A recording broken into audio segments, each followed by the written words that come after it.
All right, guys, bang, bang. Super excited to have Matt here. Thank you for doing this, sir. Thank you for having me on the show. It's great to speak to you. Absolutely. For those that don't know you, let's just start with your background. Where'd you grow up and kind of what'd you do before you started writing books? Well, I grew up exactly where I'm sitting right now, which is in the northeast of England. And I became a very keen naturalist as a child, read biology at university, did a PhD, then decided I wanted to become a journalist, moved into writing, was a science editor of The Economist for a long time, and then various other jobs, and then became more and more of a freelance writer, just writing what I felt like, writing books. And alongside that, I've done various other things, some successful, some less successful in business. And currently, about 7 years ago, I got myself into the House of Lords in the UK. So I'm a part-time politician as well as everything else. But it is very much a part-time job. It's not a full-time thing. So for those that are not familiar with the House of Lords, you want to explain a little bit about how it works? Yeah. Well, the UK Parliament has two chambers, just like Congress does, the House of Commons and the House of Lords. The House of Commons is elected, and it has the vast majority of the power. It decides what legislation goes through. The House of Lords has the power to delay and revise legislation, and it's mostly appointed, but until 1999, it was mostly hereditary. Descended from the original barons who signed the Magna Carta and all that sort of stuff. And in 1999, most of the hereditaries were abolished from the House of Lords, but a small minority remained on the grounds that you couldn't have a wholly appointed house. That would be really undemocratic. So these guys are there to guard the Constitution. And I'm one of those. I inherited a title that gave me the chance to run for election to a vacant spot on the House of Lords. So I actually had to win an election. There were 27 candidates and 48 voters. How does that happen? Well, it's a bit like running for dog catcher in a small town in rural America, I guess. Yeah. And I guess, like, what's your take kind of on democracy today, right? You kind of have a unique seat in that you've written some books that touch on various subjects, both historical context and modern day, but then you actually get to go practice it as well. And so maybe kind of talk a little bit about just the change that you've seen over your lifetime, and as you sit in that seat today, how you think about kind of the political power that certain representatives have. Well, until 10 years ago, I was pretty positive about democracy. More and more countries were becoming democratic. The number of autocracies in the world was shrinking, largely because of the retreat of communism, which had created autocracies all over the world, in Africa and Latin America and other places. And so more and more people were voting for their leaders. Britain, we pretend we're a monarchy with an elected House of Lords, with an appointed House of Lords, but actually we're a democracy. The real power lies with the elected House and the Prime Minister. And that system seemed to be working pretty well. Now, in a lot of countries, it still is working well. But you have to admit the last 10 years have not been good for democracy. More and more countries like China and Russia, which seem to be on a path towards a more democratic system, have appointed presidents for life and things like that, which is a bad start. And even in democracies, which are still democracies, like the United States, the conversation is becoming extremely polarized, extremely angry, and an awful lot of power is accruing to the officials appointed by democratic politicians rather than the democratic politicians themselves. And I think a lot of this has to do with the technology of communication. That is to say, just as printing kicked off all sorts of social and political effects, like the Reformation, just like radio had an influence on the rise of the dictators. So I think social media has polarized society, driven us into echo chambers and filter bubbles, and given us some pretty severe tensions within democracies around the world. Let's hope we can resolve them. Yeah, it's pretty crazy how 10 years feels like a long time when you're living it, but in the grand scheme of human history, that's nothing, right? And so do you think that that is actually something that can be reversed, the last 10 years? Or do you feel like once you kind of have that transition or shift, it usually becomes a slippery slope and it's hard to get back on track, if you will? I think it's very hard to tell when you're in a historical period whether it's heading in one direction or is a temporary blip that'll be reversed. And actually, people are terrible at understanding the future, particularly in complex systems like democracies.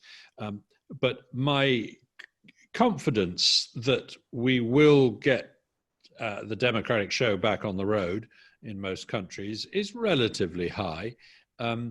Communist regimes managed to last 70 years in some places. North Korea has lasted about that long as well. China didn't last that long as a communist regime. Arguably, it became more democratic, but it still pretended it was communist. Now it's going back. So in the grand sweep of history, I do not see the idea of kings, emperors, if you like, coming back, even if there are individuals who manage to achieve that within certain countries like China and Russia for a short period of time. So I'm hopeful, but I'm not as hopeful as I was a few years ago. You're right about that. And when I think back how utopian the internet felt 20 years ago, it is quite shocking. You know, I thought once we were all able to see every bit of information, we would become more rational and we would see each other's point of view. Instead of which there is a frightening rise in irrationality, you know, from the anti-vaxxer movement to just people not being interested in learning the facts about things. And that does concern me. Yeah, and you wrote the book Rational Optimist, obviously, that has become a global bestseller. I've read it, and the main takeaway from it was just, hey, like, you can actually benefit from being positive on the future of the world. So it's interesting to hear, maybe not pessimism from you, but a lower degree of optimism when it comes to some of the political stuff. Maybe talk a little bit about like that framework applied to today's society. You know, we live in the safest, most prosperous time in human history, except for if you read headlines, and then it might not feel that way. Yeah. So kind of how do you, after writing the book, think about, you know, kind of current events today and where the world really is? Well, setting aside democratic politics for a minute, in every other respect, I think the Rational Optimist was bang on and is completely right, and I still adhere to all its claims, because most of it is about the economic and medical and other prosperities that we are experiencing and have been experiencing. And the processes that have been producing those improvements in our lifespan, our health, our income, our escape from poverty, all these kind of things are continuing. There's no reason to see any diminution. In fact, it has been a spectacular decade in that respect. So compared with 10 years ago, the average Ethiopian now earns twice as much money on average. That's pretty remarkable. And that's true throughout a lot of Africa. Now, when I was publishing The Rational Optimist 10 years ago, people would quite often say to me, yeah, I can see that Asia has made an escape from poverty, but Africa can't possibly follow, can it? I mean, it's bound to stay extremely poor forever. And I would say, no, I don't think so. And I think I'm being proven right on that sort of kind of thing. I wrote the book during the Great Recession of the financial crisis of 2008 to 10. And that felt like a possible end of the good times and the beginning of the bad times. And a lot of people told me it was. But I said, no, I think we will get the show back on the road. I think we will be able to improve people's living standards in the years ahead. And then along came the Euro crisis, the war in Ukraine, the war in Syria, the Ebola epidemic. You know, there were, everywhere I went in the last decade, there was always a reason for somebody to say to me, you can't still be a rational optimist given what's happening X around the world. And yet, as I say, this has been an extraordinary decade. There's a really beautiful experiment that Hans Rosling did, who's fellow optimist, sadly, who died, but who was one of the pioneers of this kind of thinking, Swedish health economist. And what he did was he asked 1,000 people, in the last 20 years, has the percentage of the world population that lives in extreme poverty, that's $1.90 a day or less, doubled, halved, or stayed the same in those 20 years? And in the US, 65% of people said it has doubled. 5% said it had halved. The 5% were right, the 65% were wrong. That's pretty striking. But what Rosling then did was he said, if I had written those three answers on three bananas and thrown the three bananas into a cage with a chimpanzee in it, the chimpanzee would have picked up the right answer 33% of the time, not 5% of the time. It would have done 6 times as well as human beings in answering a question about human society. So what's the problem here? The problem is not that we don't know what's going on in the world. It's that we know things that are not true. We're absolutely convinced of things that actually are not true. And that seems to me a growing problem, that largely because of media coverage of negative events, which is always happened, but is becoming more extreme all the time. Largely because of that, we end up with a strong impression that things are going wrong in the world, and we don't know that they're going right. Interestingly, when we look at our own lives, we're quite optimistic. And why is that? Because the media doesn't cover your own life. And it feels like that media coverage, how much of it is kind of the fake news, disinformation, what I'll call kind of complicit type of coverage versus maybe they're actually just sharing individual stories, and those individual stories give the reader, listener, or watcher the feeling that, oh, this must be everyone else's story, right? There's kind of, a divergence there, in my opinion, of like, some of it is very intentional, that leads to what this thought process you're talking about. And then some of it feels like they're just telling the story of the person that's in extreme poverty. And because that's the only story they tell, and they don't balance it with the story of the person who got out of extreme poverty, we then think, oh, everyone, may be that way. Does that make sense? Yeah, no, I think it's largely a matter of omission, not commission. In other words, I don't think that journalists are going out there saying, I want to tell fibs to the world about how bad things are. What they are doing is responding to reader interest in negative stories. And you can do the experiments. I mean, experiments have been done to say, choose an article to read out, because this is an experiment on comprehension and pronunciation. Actually, it isn't. It's an experiment to see which articles you choose, and people choose the negative articles. So, I'm afraid bad news does sell. Good news is no news. If it bleeds, it leads, as they say in the journalism industry. It's largely a matter of the fact that, just think about it. A war-torn country that is in the news for year after year after year, Angola, say, or Mozambique in my youth, yet another report from this terrible war where thousands of people are being maimed by landmines, and there's been another attempt at peace talks which has broken down. These kind of things came out of African countries all my life, sort of thing. The Congo, Nigeria, countries were in the news because things were going badly there. And then suddenly you notice one day, Angola's never in the news these days. And when you notice that, go and look up what's happening in Angola. And it's usually because actually the peace treaty did stick. Economic growth is occurring. The number of people in extreme poverty is declining. Hunger is on the retreat. So it really is the fact that the news focus moves away as soon as things start going right. And that seems a pity. Every now and then you get a color piece saying, actually life's looking up for the average Angolan. Now, I'm pulling that one off the shelf. I don't know if there's peace and light in Angola at the moment, but I suspect it's a heck of a lot better than it was 20 years ago. Just the statistics bear this out, by the way. Steven Pinker, has chronicled the decline of violence and warfare.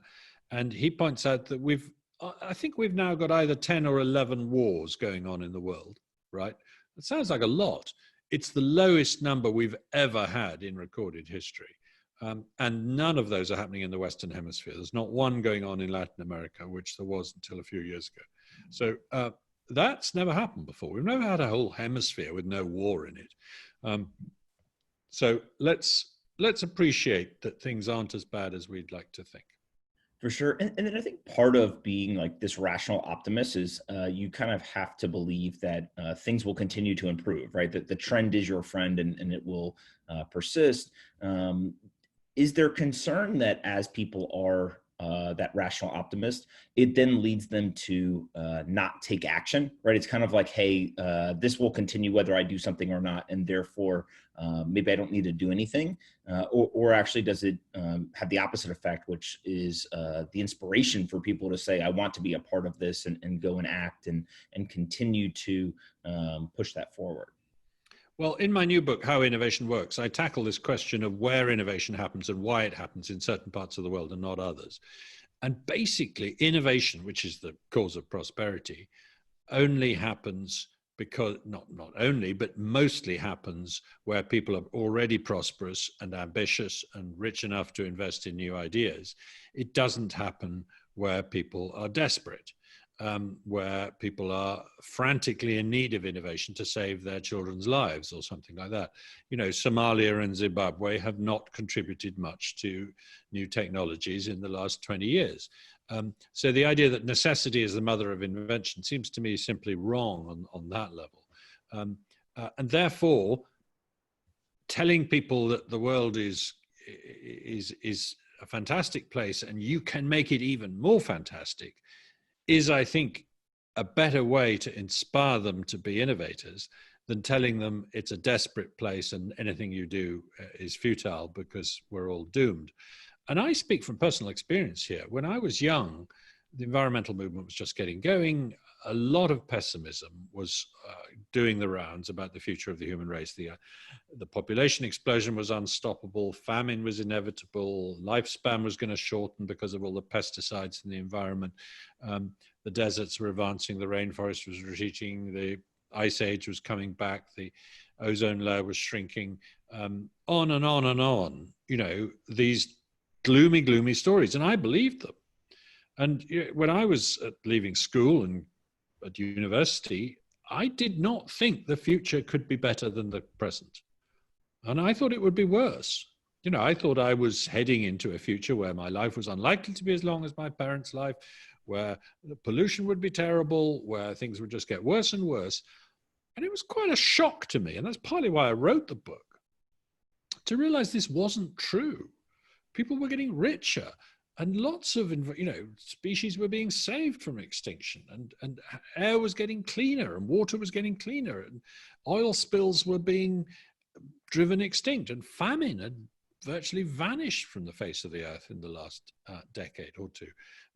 So partly I'm on an evangelical mission to tell people, young people out there who are hearing from Greta Thunberg and everyone else that the future is bleak and there's no point in even finishing school because you're all going to fry and you will end up cannibals eating each other in a year or two's time.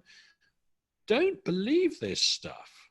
It isn't necessarily the way to go. And if you think that, you're far more likely to be complacent and fatalistic than if you think all sorts of things are possible.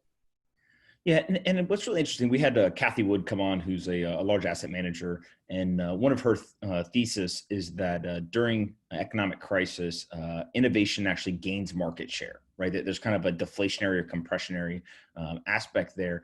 But can you help us define the difference between invention and innovation? Because I think that's a key piece of the book, and also a key aspect that people need to understand. So those two things are not the same. Yeah, I think Kathy Wood's dead right, actually, that something happens in bad times to sort of clear out the undergrowth and leave space for innovators to come in. The 1930s were a surprisingly inventive decade for technologies, despite being a very bad decade for people's living standards in the US particularly. But yes, you asked about the difference between invention and innovation. And this is a distinction I make very clearly in my book, because I think it's very important. Invention is coming up with a brand new device or idea. And innovation is turning that new device or idea into something that is practical, usable, and affordable, and available to people on a large scale. Now, that might seem like the boring bit. Innovation, coming up with the bright new idea, is the exciting bit, and that's often the way we think about it.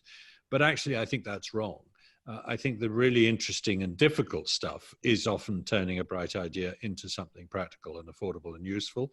And most of the great inventors were actually innovators who knew how to do this. So someone like Thomas Edison wasn't particularly the person who came up with the first light bulb. He was one of 20 people who produced pioneering light bulbs, but he was the one who made the light bulb into a practical and available device that anyone could use with a lot of work. And he talked about the fact that invention is 1% inspiration and 99% perspiration. And if you think about e-commerce and online commercial activity, online retail and things like that, it's not the invention of the possibility of that, but it's the work of someone like Jeff Bezos making a huge number of mistakes, but in the end, getting a huge number of things right as well, who is in the end the great innovator. You know, Amazon is not an invention, but it is an extraordinarily useful innovation that we all use. So my book is very much about innovation as opposed to invention. Both are important, but we misunderstand it if we think that invention is the main thing. You know, if you say, look, it's fine, you've invented the prototype, great, we don't need to help you anymore, you've missed out on half the story. Yeah, and the thing that I think is interesting in the book is that the innovation is bottoms up, right? Whereas a lot of people, I think, and we were talking about politics earlier, where there's kind of this belief that you can have a tops-down planned society, and that will somehow lead to progress. But actually, I think you make the argument of the opposite. So maybe kind of explain that a little bit as to how that bottoms-up approach has led to innovation over the course of history. Yeah, I mean, I think this is a very important point. Innovation is an evolutionary phenomenon. It emerges from the interactions of ordinary people.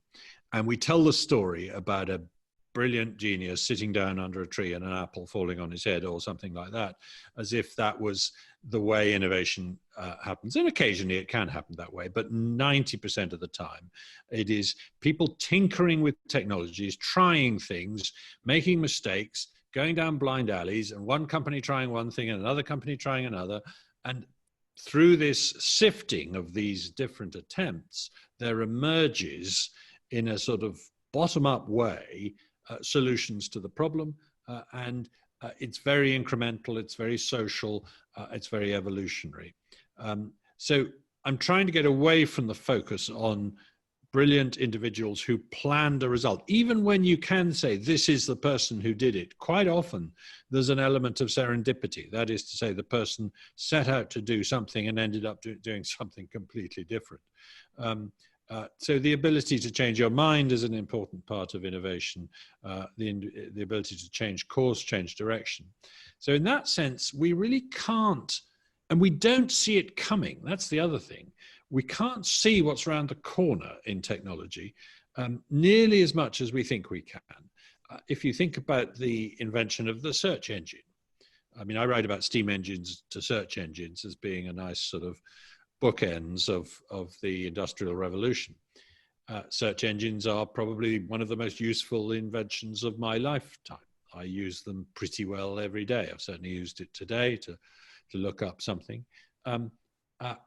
And we can't imagine the internet without them. So go back to the 1980s and say, look, we're about to develop this thing called the internet.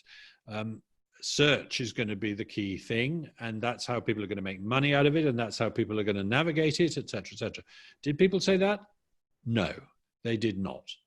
Almost nobody forecast the emergence of search engines, let alone the commercial significance of them. And even the people developing them, like Sergey Brin and and Larry Page developing Google, they didn't think they were building a search engine. They thought they were cataloging the internet. So in that sense, you have to think of innovation as something that happens to the world rather than that clever people impose on the world. And this is part of one of my really big bugbears, which I explored in my book, The Evolution of Everything, which is that we're much too creationist, much too top down in the way we think about the world. When we think that the president runs the country, we think that God tells you whether to be moral or not. We just don't think of these things as emerging. The famous example which Frederick Bastiat used to use was, how do you feed a city? How do you make sure there's enough food available in the right place at the right time so that everybody in London can have lunch? 10 million people eating lunch every day, most of them making up their minds what they're going to eat at the last minute. Is that something that is planned and achieved? It must be extraordinary. If it is, the London Lunch Commissioner must be a very clever person. Well, of course, he doesn't exist. It's a bottom-up phenomenon. Yeah, and I guess how do you kind of put somebody like, let's take Elon Musk, for example, right, who's been involved in various capacities in a number of innovative things, some of which he was the founder, right, or kind of the equivalent of the inventor, and then some of which, like a Tesla, where somebody else actually came up with the idea, he stepped in. Yes, he has the title of founder, but really he helped kind of commercialize and scale the technology. What I'm interested in for somebody like that is, you can do it once and kind of back into something, get lucky, do whatever you want to call it. To do it over and over and over again appears to be a skill, right, or some sort of experience at play there. And so kind of how does that fit into the framework where those people are very rare, right? So they're definitely the exception in society, but how do you kind of evaluate somebody who can kind of repetitively do that? Well, obviously, people who can do that over and over again are extraordinarily talented, and they show an ability to learn from their experience that is absolutely vital. Someone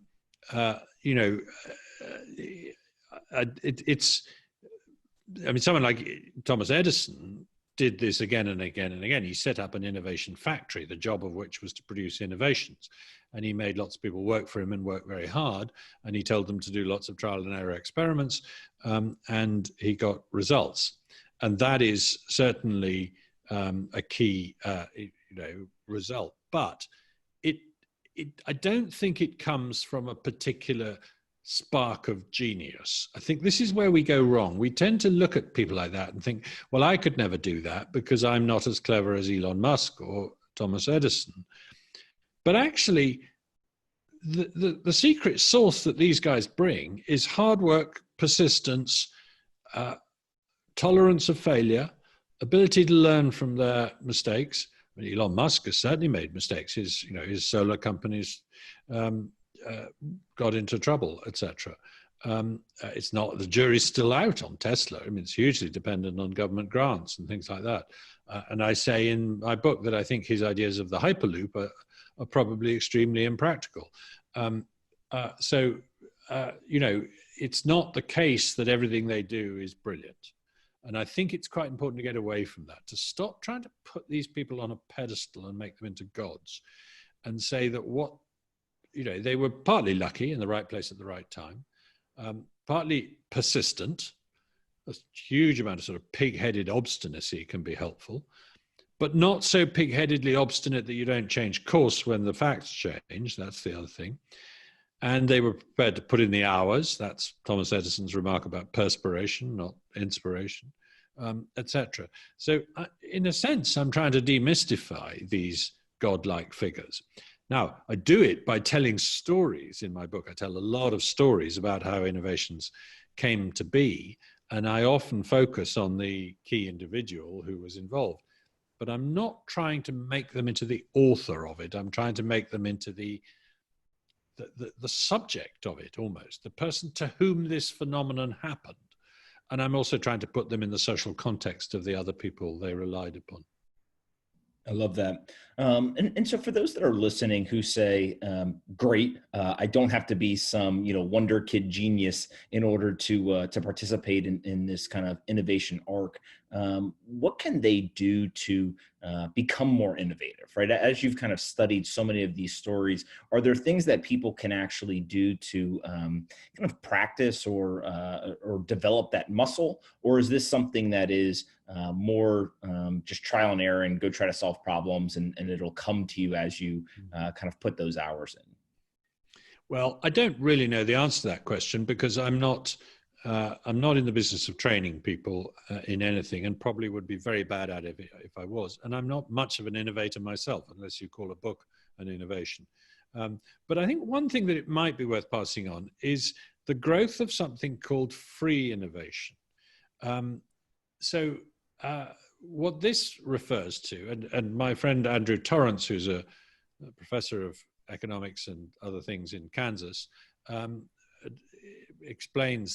explored this very much. It's the user, the consumer, making adjustments to technologies to make them more useful and then sharing them. And so a very nice example of this is a system called Night Scout, which is used by parents to monitor the sugar status of their diabetic kids in school. And essentially it's about the real-time data being uploaded to a network where parents can keep an eye on it.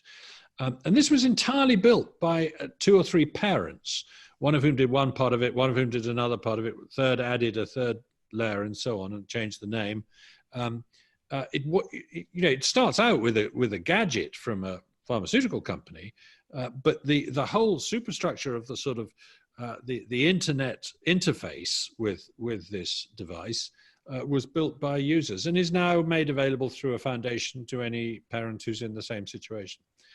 The surfboard industry learns a lot from its users, apparently. The users make adjustments to the shapes and devices on surfboards and feeds these back to the manufacturers. So I think it's, and by the way, there's, obviously patents can get in the way of this kind of thing, but shouldn't, because actually the law is if you do this and you change something and it's your own creation, then you can't be stopped from doing it. So it's quite important, I think, to think about the fact that you, in the way you adjust and adapt any old device, are yourself being an innovator. And all you've got to do is feed that to other people in a small way, and suddenly you're an innovative business person. Yeah, super interesting. The title of the book is How Innovation Works and Why It Flourishes in Freedom. And we started this conversation off talking about maybe a little less optimism when it comes to democracies and things on the political spectrum. How do you see innovation kind of changing if that lack of optimism ends up being warranted, right? So if we head towards a less democratic world, do you think that there is a negative impact on innovation, or are those two things hopefully insulated from each other over the short period of time? Well, authoritarian regimes generally have a poor track record in producing innovations. This is true of, if you think about Nazi Germany, not getting nuclear weapons or all sorts of other technologies, but also it's true of empires. The Ottoman Empire, the Ming Empire in China, gigantic, extremely wealthy agglomerations of thousands of people with free trade going on within them. You'd think these would be perfect places for innovation to happen, but they don't. Why not? Because rules are set from the center by bureaucrats in a way that doesn't give the innovator, the entrepreneur, the freedom to try new things. And so the Ming emperors kill the goose that's been laying golden eggs for the Chinese economy, which developed in a much more fragmented time under the Song emperors, by imposing truly draconian rules on what a merchant must do and how often he must report back to the center and whether he's allowed to leave his home village and all this kind of thing. So trying to tell people what they can and can't do ain't good for innovation. You have to allow people freedom to move around, freedom to invest, freedom to experiment, freedom to make mistakes, freedom to change your mind, all these kind of freedoms. How is it then that China is currently an innovative country? Because it is. There's little doubt that certainly in the digital area, in artificial intelligence, in biotechnology, in other areas, China is making strides into the future, not just catching up with the West in the present. And the answer to that, I think, is because for most of the last few decades, China has been a surprisingly free place for entrepreneurs and innovators, so long as they're not trying to do anything in the way of democratic innovation, like start a new political party, for example. So in other words, as long as you don't annoy the Communist Party, you can set up a business to do something in China much more quickly and with far fewer permissions than you can in the West. And that's been the secret of their success. Now, whether that can continue under the regime of President Xi, who's president for life and who is increasingly keen on controlling every aspect of Chinese society, I have my doubts. I think he is, just like the Ming emperors that preceded him, he is an emperor who is going to kill the goose that lays the golden eggs. And I guess part of that is if in China they have this kind of communist authoritarian political regime, but they do have, let's call it lack of regulation when it comes to innovation, technology, and building companies. You could actually argue in the United States to some degree, we have a free democratic political regime, but actually a pretty high degree of regulation. And so would you argue then that that high regulatory bar actually becomes somewhat of a barrier to innovation? Or do you feel like the United States has found maybe some equilibrium where there's enough regulation in general, and obviously overgeneralization, but there's enough regulation to kind of prevent bad things from happening, but still enough room to allow the innovation to kind of prosper? No, I'm very critical of the West, Europe and America in particular, to the degree to which they are stifling innovation, partly with regulation and bureaucracy, as you say, partly also with intellectual property and things like that, and partly with corporate lobbying against, for subsidies and for regulations against insurgent innovators. This is becoming an increasing problem. It always has been there as a problem, but I think it's getting worse and worse. And in my view, the real problem that regulators bring is delay. It's not that a regulator says no, it's that he takes an age to say yes. So in Europe, both shale gas and genetically modified organisms in agriculture have basically been abolished. I mean, they're not happening. Why not? These two new technologies that have brought enormous prosperity in the United States, not because they've ever been outlawed, but because the permissions you have to get are so uncertain and take so long to get. I detail an extraordinary case of a blight-resistant potato developed by a German company with genetic modification who applied for a permit. It got approved by the scientific committee, then turned down by the European Commission, et cetera, went to the courts, et cetera. After 8 years of this, the company, BASF, said, I'm sorry, we can't be bothered with this. We're moving our entire research staff to the United States to get away from this system. This is not helping. So there is huge resistance to innovation. Let me silence that. There is huge resistance to innovation throughout the Western world, and a lot of it does come from government bureaucracies. Some of it also comes from pressure groups, from the likes of Friends of the Earth and Greenpeace, who are well known to be opposed to many kinds of innovation. So there's an unholy trinity of big companies not wanting competitors in their space, big governments not wanting to give permissions for things, and big pressure groups wanting to exploit people's general fear of the unknown and the future. Those three have indeed given us an innovation famine in the West. I mean, think of medical devices. It takes sometimes up to 7 years to get approval for a new medical device. Most entrepreneurs can't afford to wait that long. Their money runs out. So they're not going to go into developing new medical devices. They're going to go into developing a video game or something like that, where you don't need so much permission. And as a result, we get to a pandemic and we find that we don't have point of care, portable, instant DNA tests for viruses, something we could have invented 10 years ago, frankly. And they're not there because we've over-regulated it and driven them out. So in the physical world, that's very hard to kind of get around because there's actually physical items. In the software world, though, much easier to kind of do this iterative innovation and experimentation. As you mentioned, there's still a lot of regulatory IP issues and things like that. Now, part of this is I always go back to the framework of the laws on the books are only as good as the enforcement, right? And so the US and Europe has done a very good job of enforcing these laws, right? And that's kind of why I think you're getting that stifling that you're describing.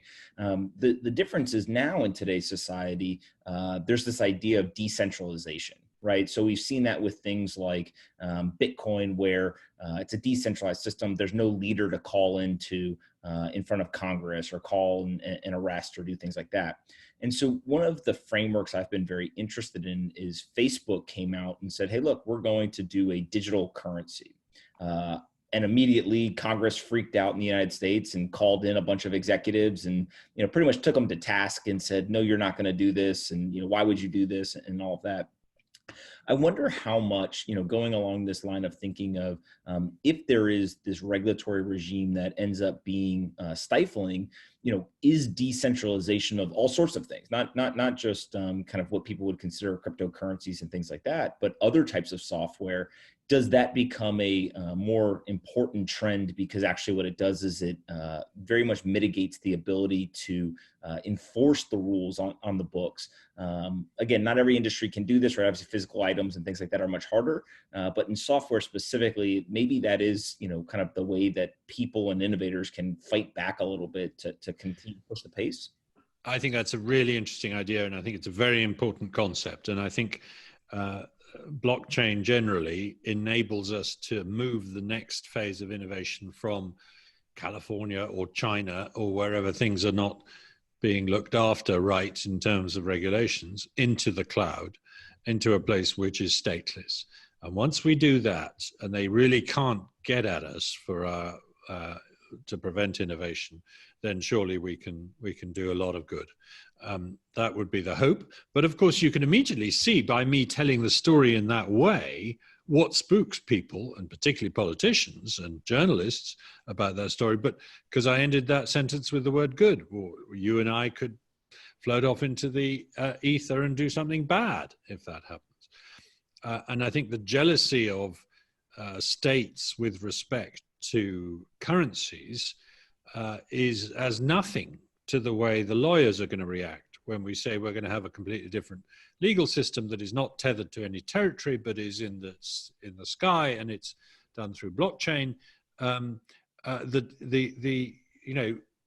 Monopolies don't like you doing end runs around them, and they fight like tigers to reimpose their monopolies.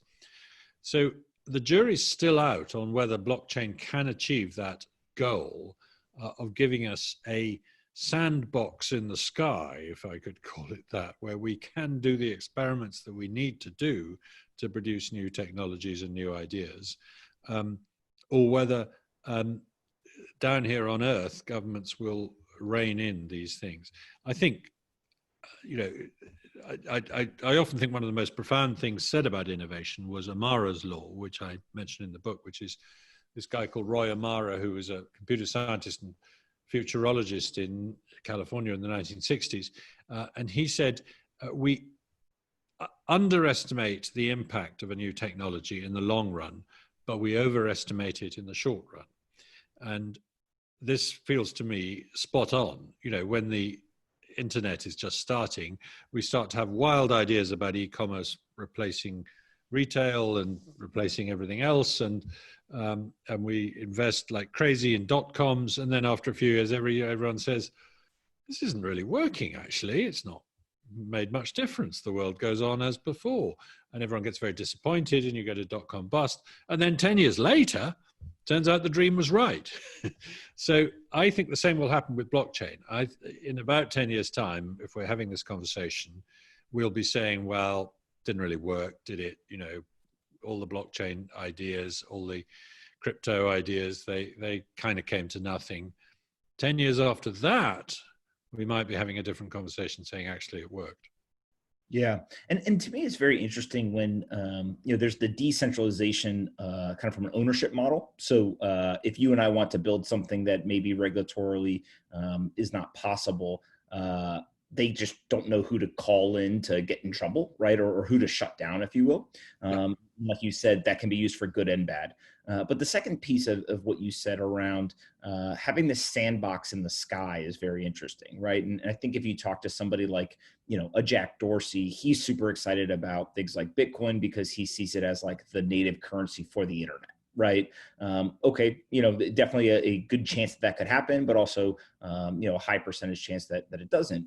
What I'm interested in kind of hearing from you is outside of the currencies, when you start to do this in other areas of innovation in company building, right? Is there a world that you see where actually people say, look, I'm not going to incorporate in England or in Delaware. I'm going to create this thing that exists basically in the ether, right? It's just a software business, and it operates outside of the existing legal frameworks. Like you said, governments are going to fight that, but kind of how does that end up if ultimately people want to do that? Mm. Well, I think this will happen increasingly. I think you'll see much more in the way of wholly decentralized organizations with no nerve center. After all, the internet is like that already itself. If you wanted to bomb the internet, where would you start? If you wanted to shut down if you wanted to switch off the internet, where would you go? Which continent would you start on, etc.? It's already, in a sense, very much like that. And to some extent, this has always been true. The knowledge of how to run the world has existed in a cloud, not sort of down here on Earth. And I do think that we will head more and more in that direction, and I sort of hope we do, because I think that there are really exciting possibilities there about getting people in different nations. And why should you be tied to the rules of one place? Why should you not move around? After all, this echoes what inventors did in the past. So one of the reasons Europe stole a march on the rest of the world in the 1500s to 1900s era was because it was fragmented politically. It was not an empire. You can't unify Europe. It's got too many peninsulas sticking out, too many mountain ranges in the wrong place. Charles V tried it, Napoleon tried it, Augustus tried it, Hitler tried it, and they never pulled it off for very long. And it's got islands offshore, which can act as aircraft carriers for your enemy, Britain being the best example of that. So it's very hard to unify Europe. It remains fragmented politically. There's another attempt going on at the moment to unify it under one kind of rules called the European Union. That has resulted in a rebellion by the UK saying, no, we don't think that's the right way to operate. We'd prefer to have mutual recognition. If your rules are good and our rules are good, that's fine. But we don't have to have the same rule in Bulgaria as we do in northern Scotland. And what that resulted in was entrepreneurs shopping around for a regime they liked. So someone like Gutenberg, moved from one area to another in order to find a regime that was congenial for him to develop printing. So that's a sort of down-to-earth example of the kind of thing that I think we can create virtually with the help of technologies like crypto and so on. And as you say, to decentralize these things, to move away from the myth that that there's a headquarters and that there's one person in charge. One parallel with this, I think, is the idea of a decentralized company itself. The idea that a company doesn't need a chief executive or a senior management team is really weird to us these days, but it shouldn't be weird. There's no reason you can't do it. There are some very nice examples, actually, of companies that have gone down that route. There's a tomato processing company that's extremely successful in Northern California that has no chief executive. Everybody kind of negotiates their salary with each other. It's it's basically a collective of self-employed people, as it were. It can be done. So I think, if I don't sound too much like a sort of peace and love hippie in saying so, I think there's a future there. Yeah. And I guess as part of that, when you start to decentralize the corporation, you start to decentralize the processes, ultimately what you really are doing is you're almost taking the governor off of innovation, right? Because now what you're actually saying is, regardless of if you're in the authoritarian regimes of China or you're in the democratic regimes of the United States and England, you now get into this weird world of it doesn't actually matter what the laws on the books are or the rules that they have implemented or who is the president or kind of in charge. You really are just opening it up and saying, you as humans, what do you want to build, right? And to me, it sounds like kind of that's your whole argument here, right? Is it doesn't have to be just freedom from a political sense. It's actually the freedom to experiment, the freedom to be iterative. Correct. That's what leads to innovation. And it's so important, I think, to always switch your focus to the consumer, not the producer, because that's the person who's really in charge. The decision as to whether or not a technology is a good technology is taken by consumers. It's not taken by producers or governments. Good example of this is light bulbs. Actually, light bulbs tell almost every story you want to tell. But, for hundreds of years, well, for 150 years, we had the incandescent light bulb and it got better and better, but it used quite a lot of electricity. And then along came Philips and said, we've invented compact fluorescent light bulbs. They cost a lot more to make, so we're going to have to sell them for more. So people don't want to buy them. And they don't really warm up very quickly. So you have to wait a bit when you go into a room before it gets light. And their color's not quite right. But they use so much less electricity that we would like you, the government, to ban our competition so that people have to buy our light bulbs. That's essentially what happened. And all around the world, the governments did this at the behest of corporate lobbying, and they basically banned incandescent light bulbs and forced us all to go out and buy compact fluorescent bulbs. And consumers didn't like it. These things were difficult to get rid of. They were toxic, et cetera, et cetera. They didn't last as long as they were told. Within a few years, along came the light-emitting diode, the LEDs, which naturally displaced both other technologies very quickly. So I'm sure you have LEDs in your house. Most people do nowadays. They use far less electricity than either of the other technologies. They can give you very good light very instantaneously. Yes, they're still fairly expensive, but their saving on electricity is so huge that they pay for themselves.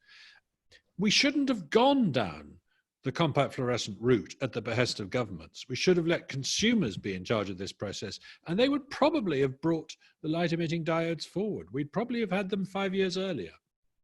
Yeah, it's so interesting how we know this stuff, right? I mean, literally, you wrote a book on it, and yet there is the human nature of wanting to, have control, right? When it comes from the leadership side. But before we go to wrap up, I'd love to just kind of hear kind of your perspective. You've got this really interesting understanding of how innovation works and kind of this rational optimist viewpoint of the world. But then you do sit in a political seat. And so kind of how when you go to work every day, like how do you balance those three things, understanding also that like you can't just wave a magic wand and make all the decisions, right? So like kind of how do you just mentally balance what many people I think would say are two very opposing ways of thinking? Yeah, no, it is a really good question. And compared with the decisions innovators and entrepreneurs can take in the real world, getting a decision through a political system is an absolute nightmare. And it's very rarely goes smoothly. It very rarely goes quickly. It very rarely gets ended up settled on rational as opposed to irrational grounds. It's tremendously frustrating, and there are times when I wonder why I bang my head against that brick wall. Those who say, look, all innovation starts with the government, it funds science, it's where it comes from, etc., are wrong for lots of reasons. But one of the reasons they're wrong is, then why doesn't government innovate faster? If innovation's coming out of government, you'd think government would constantly be spinning out these new technologies. Look, the Department of Health has invented this thing. Would the rest of the world like to take it on? It's called an iPhone. That doesn't happen. I describe the British Parliament in the book as a sociological coelacanth, a living fossil from the political Paleozoic. We pretend like we're still in sort of 18th century England in our procedures and the very phrases we use. Now, there's some good things about that. It keeps us polite, and we do respect the traditions, and we make it very hard to change the constitution of a country for good reason. You don't want to go around suddenly abolishing due process in the courts or something like that. But it is, I am in my day job operating in a system that experiences very little innovation. And this has been brought home in the last few weeks by an attempt to turn Parliament into a virtual thing, which has been not entirely successful, shall we say. The remote work for politicians, I have heard from multiple people now, is an experiment that probably will not be continued once we're all allowed out. I think that's right. I mean, in some ways, people were thinking this is the breakthrough when we'll have remote voting and things like this, but actually, it's not very satisfactory. For sure. I end each conversation with the same two questions, and then you get to ask me one to finish up. The first one is, what's the most important book that you've ever read other than one of your own? I'll probably say The Selfish Gene by Richard Dawkins, because I read it at a formative age when I just arrived at Oxford to read zoology, and I discovered that he was going to be one of my teachers, and he just produced this extraordinary book which taught me that science was about the unknown, not about the known. It was about the mystery of the world. It wasn't about cataloging facts, and that to me was an incredibly important lesson. Yeah. How important do you think it was that you read it at that time? Right? You mentioned that's like a key piece of it, you think? Yes, I think the books that really stick in your mind are the ones that you read at turning points in your life and relatively early in your life. I mean, these days I can read a book, love it, and 2 years later not remember a darn thing about it and have to go back and reread it to work out what it said. Whereas the stuff I read 30 years ago is still there in the back of my head. Yeah, that's pretty cool. And the second question is a more fun one, which is aliens, believer or non-believer? Oh, it's so difficult. I've wrestled with this and I'm fascinated by it, with the Fermi paradox. Where are they?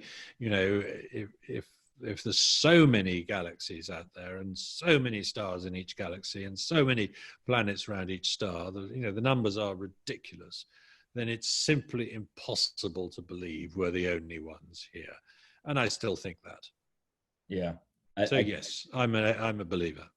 I tend to. I'm not. They won't necessarily be intelligent aliens, but there's life elsewhere in the universe. Of that, I'm as sure as I can be. Yeah, I tend to follow the exact same logic. The big question is, are they so far that our technology can't detect them or find them, lately I've heard a number of people make the argument, well, it could just be they're on a different time scale, right? So they were here, it was 500 years ago, right? Or they'll be here 1 million years from now. And when you start to get into the multidimensional analysis of time, I bow out and say, look, math says that there's a high likelihood that's good enough for me. What one question do you have for me to wrap it up? What's the best book you've read last year? Ooh, last year. The best book. It's a very unfair question because it's hard to remember these things, isn't it? That's literally what I'm going through. Is first I have to identify which ones were last year versus another time. Last year probably was Edward Snowden's book. I would put up. Oh, yes. I forget the name of the book, but basically his it's kind of one of these books where he has half of the book really dedicated to kind of his story and kind of the events he went through, and then the other half really was kind of a statement as to his principles and where he thought the world was going and his analysis. And I found it, I think, one, fascinating because it put some humanity behind a story that kind of, really captured the attention of people around the globe for, a number of months. But also, too, that there's some very kind of important structural issues that he looks at, everything from surveillance to kind of the data collection and really talks about the relationship between government and its citizens and kind of, when those relationships go well, what happens when they go bad. And so I just really enjoyed that one specifically. Where can we send people to pick up How Innovation Works, and then also to learn more about you or connect with you if they'd like to? Okay, well, my book, How Innovation Works, is available in all good bookstores, including online ones such as Amazon, and it's been available for a couple of weeks now in the US, and it's available in the UK from the week after next. So it should be available worldwide at some point. Awesome. And then if people wanted to get in contact with you? If they want to get in contact with me, my website, rationaloptimist.com, is the best way to find me. Awesome. Well, Matt, listen, I appreciate you taking the time to do this. You've written a number of awesome books, and I tend to think that the work you're doing is very important for people to go consume. So hopefully we'll get some people over there, and we'll have to do this again in the future. Thank you, Anthony. I really enjoyed it.